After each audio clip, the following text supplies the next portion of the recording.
নমস্কার বন্ধুরা, আশা করি সবাই ভালো আছে। আমি একটা নতুন স্বাদের রেসিপি বানাচ্ছি, সবাই মন দিয়ে দেখো, কোথায় যেও না। চলো আমি শুরু করছি।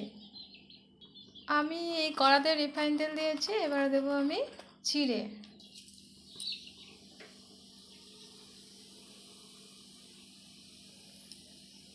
এরপরে দেবো আমি 3টে ছোটো এলাচ।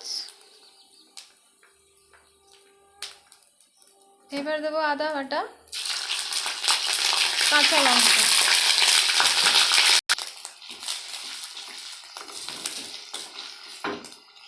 এখানে সয়াবিনকে পেস্ট করে নিয়েছি আমি, এই কড়াইয়ের মধ্যে দিয়ে দেবো আমি সয়াবিনের পেস্টটা।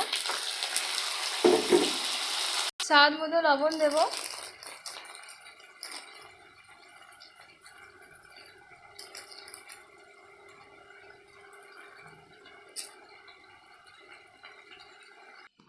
আমার পুরটা বানানো হয়ে গেছে বন্ধুরা,